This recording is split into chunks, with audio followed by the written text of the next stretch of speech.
നമസ്കാരം. തിരുവനന്തപുരം ആറ്റുകാൽ ക്ഷേത്രത്തിൽ നിന്നുള്ള പൊങ്കാലയായിട്ട് ബന്ധപ്പെട്ടുള്ള ഒരു വീഡിയോ ആണ്. ഇന്ന് പൊങ്കാല തുടങ്ങുന്നതിന് മുമ്പ് ഈ ക്ഷേത്രത്തിൻ്റെ പല ഭാഗത്തും പോയിട്ട് എടുത്ത ഒരു വീഡിയോ ആണ്. പക്ഷേ പൊങ്കാല തുടങ്ങിക്കഴിഞ്ഞാൽ ഇവിടെ നിന്ന് എടുക്കാൻ പറ്റത്തില്ല. പിന്നെ തീയും പുകയൊക്കെ ആയതുകൊണ്ട് ഇപ്പോൾ വളരെയധികം ഭക്തജനങ്ങൾ ഇവിടെ ഉണ്ട്. എല്ലാം സ്ത്രീജനങ്ങളാണ്. അപ്പോൾ ഇതിൻ്റെ ഇടയിലൊക്കെ പോയിട്ട് വീഡിയോ എടുക്കുന്നതൊരു വളരെ ദുർഘടമായിട്ടുള്ളൊരു കാര്യം കൂടിയാണ്. പല ആൾക്കാരും 3-4 ദിവസം മുമ്പേ വന്നതിന് ക്ഷേത്ര പരിസരത്തും അതുപോലെ തന്നെ ഈ റോഡിൻ്റെ പല ഭാഗത്തും കടകളിലും മഴ പെയ്താൽ നനയാതെ കയറിയിരിക്കാൻ പറ്റുന്ന ഭാഗത്തൊക്കെ സ്ഥലം കണ്ടെത്തി പൊങ്കാലയ്ക്കായി കാത്തിരിക്കുകയാണ്. അപ്പോൾ ഉദ്ദേശം 10:30 മണി സമയത്തായിരിക്കും പൊങ്കാല അടുപ്പിൽ തീ പകരുന്നത്. അതനുസരിച്ച് പിന്നീട് പൊങ്കാല നിവേദ്യത്തിനായിട്ട് ക്ഷേത്രത്തിൻ്റെ മേൽശാന്തിയെല്ലാം ഈ പല സ്ഥലങ്ങളിലോട്ട് പോകുന്നതാണ്. അപ്പോൾ ഈ പൊങ്കാല തളിക്കുന്ന സമയം നോക്കി എല്ലാവരും പോകാനുള്ള റെഡിയാവുന്ന ഒരു ഘട്ടം കൂടിയാണ്. അപ്പോൾ പൊങ്കാല കഴിയുമ്പോൾ എല്ലാവരും തിരിച്ച് അവരവരുടെ വീട്ടിൽ പോകുന്നു. ഈ വളരെ തിരക്കായുള്ള ഒരു അവസരം കൂടിയാണ്. ഇപ്പോൾ ധാരാളം ട്രെയിനുകളെല്ലാം സ്പെഷ്യൽ ട്രെയിനുകളെല്ലാം കൊല്ലത്തുനിന്നും അതേപോലെ തന്നെ ഈ തമിഴ്നാട് ഭാഗത്ത് ബാലരാപുരം, നെയ്യാറ്റിൻകര അങ്ങനെയുള്ള ഭാഗത്തു നിന്നൊക്കെ വരുന്നുണ്ട്. അപ്പോൾ ഏറ്റവും കൂടുതൽ ട്രെയിനുകൾ വരുന്നത് എറണാകുളത്തു നിന്നൊക്കെയാണ്. അപ്പോൾ എല്ലാ സ്റ്റേഷനിലും തൽക്കാലം ഇന്നത്തേക്ക് പല സ്റ്റേഷനിലും സ്റ്റോപ്പുണ്ട്. പിന്നെ രാവിലെ ആണെങ്കിൽ വെളുപ്പിന് 2 മണിക്ക് എറണാകുളത്തു നിന്ന് മെമു ട്രെയിനുണ്ട്. അപ്പോൾ വെളുപ്പിന് 6 മണിക്ക് ഇവിടെ എത്തിച്ചേരും. അത്തരത്തിലൊക്കെ ഉള്ള ക്രമീകരണങ്ങൾ ചെയ്തിട്ടുണ്ട് ഇവിടെ. പിന്നെ നഗരത്തിൻ്റെ പല ഭാഗത്തും പോലീസിൻ്റെ ക്യാമ്പുണ്ട്.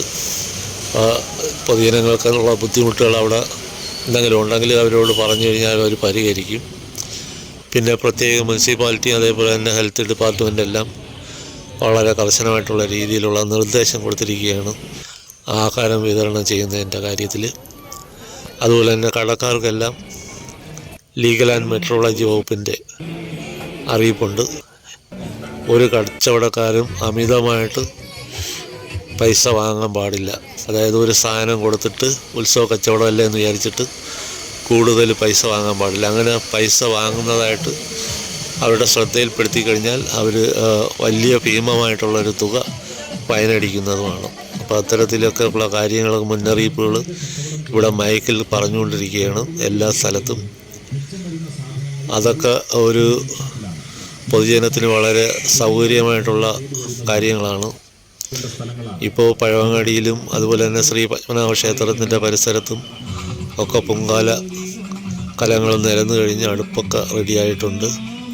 ഇതിനിടയ്ക്ക് ശ്രീ ഭക്തജനങ്ങളെല്ലാം ക്ഷേത്രത്തിൽ പോയി തൊഴുതു വരുന്നൊരു ഇതും കാണാൻ പറ്റുന്നുണ്ട്. ഇവിടെ ശ്രീ പത്മനാഭയിലായിരുന്നാലും പഴവങ്ങാടി ഗണപതിയെ കാണുന്നതിനായാലും അതുപോലെ തന്നെ ആറ്റുകാൽ പോയ വലിയ നീണ്ട നിരയാണ്. ഏകദേശം ഒരു 1/2 കിലോമീറ്റർ ദൂരത്തിലുള്ള ക്യൂ എല്ലാം അവിടെ കാണാൻ പറ്റും.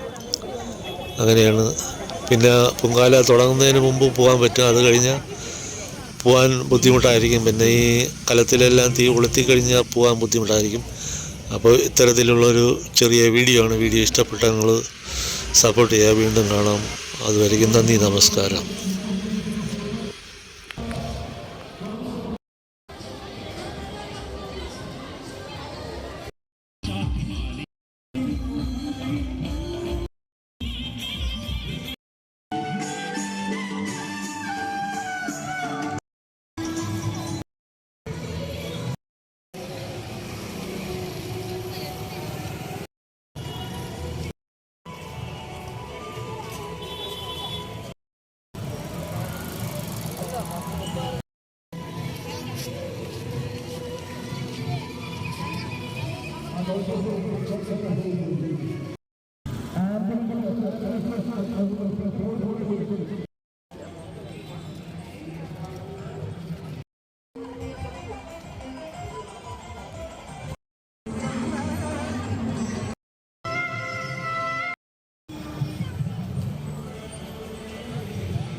യാതൊരു സംഭാവനയും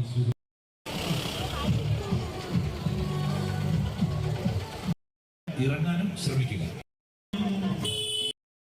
നിരീക്ഷണത്തിലാണ് നിങ്ങളുടെ ഫോട്ടോ ഒരിക്കലും നിന്ന്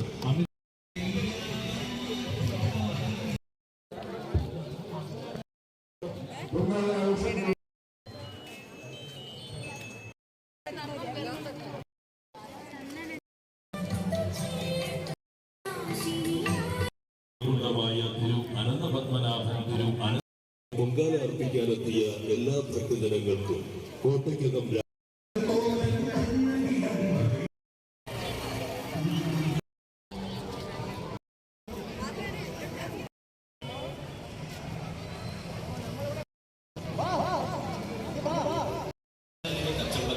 ആ സ്ഥലത്ത്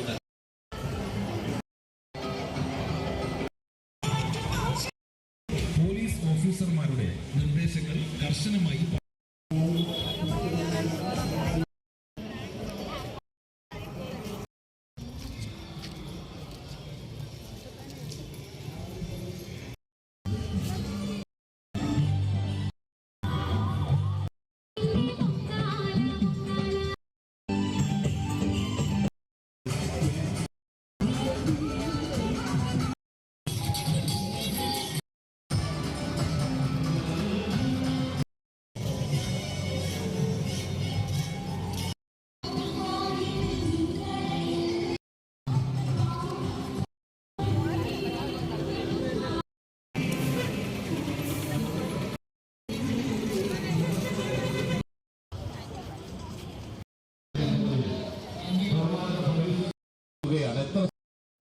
പൂരം ചെല്ലുന്നാൾ എന്നറിയില്ലെങ്കിലും അതിന്റെ ഉടമ അവിടെ നിന്ന് മാറ്റിക്കൊടുക്കാൻ അറിയിക്കുകയാണ്. ഉത്സവത്തിന് അമ്മ ഇവിടെ നമ്മുടെ മുമ്പിൽ